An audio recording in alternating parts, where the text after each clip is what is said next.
There are a lot of options that we have with tests that we need to understand so that we select the right options. So here I have a sample test, and I'm going to go to Edit the Test Options.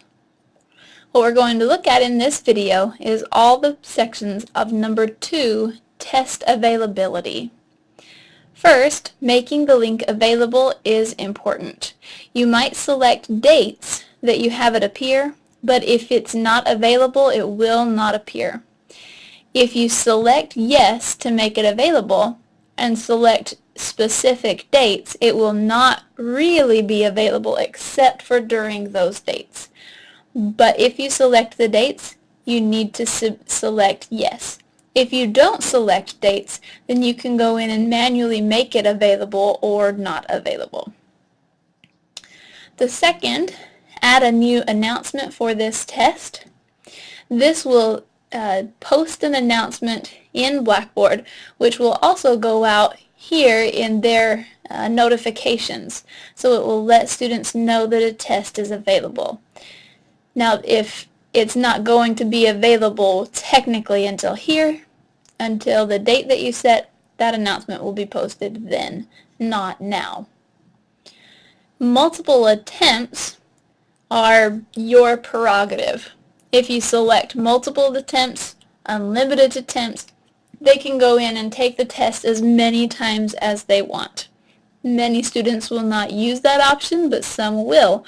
So you have to be willing to allow them to take it 20 times if they want to take it 20 times. If you want to allow multiple attempts, but not too many, you could select 2 attempts or 3 attempts and specify that as you want. If you do not give multiple attempts, that is one time and that's it. If they get knocked out of the test and it submits, they will not be able to retake the test. Forced completion is an option that a lot of teachers do not really understand.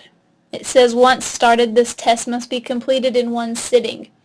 Now ideally that's what we want, but there's a few catches to this.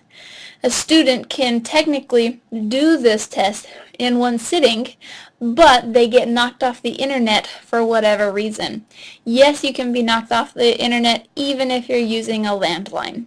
So there's not a lot that we can do to prevent the internet going down for 2 seconds. We don't realize how often the internet has little blips because, for example, if you're watching Netflix, it's streaming and it stays ahead. So if the internet cuts out for a couple seconds, you never know it because the stream was actually ahead. But in a test, if it blips, it's over and it automatically submits it right then.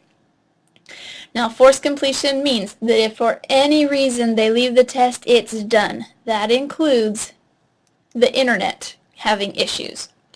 Now, if you set a timer, this is really what most teachers want, is the timer and the auto-submit.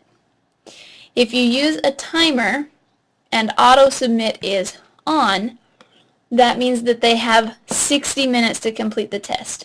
That does not mean that they can get off and back on and do 30 minutes this morning and 30 minutes tonight. That means that if they start at 4 o'clock, they have to finish at 5 o'clock. And it submits. Whether they're done or not, whether they hit submit or not, it submits after 60 minutes. In this case, if they were to get knocked off of the internet at 4:05, but they get back on at 4:06, they can keep testing, but they lost 1 minute. Ideally, this is the one that teachers want to use. Set the timer, auto-submit on. This tells them how long they have. They might get knocked off and then open it on another computer. The time is gone, but they can keep taking it for the remaining time. This is the option that you have in almost everything that you insert. You can decide what days and what times. The password you can use for special circumstances. If you have a student that is the only one taking it, or if you're using it for a proctored exam to give the password to the proctor.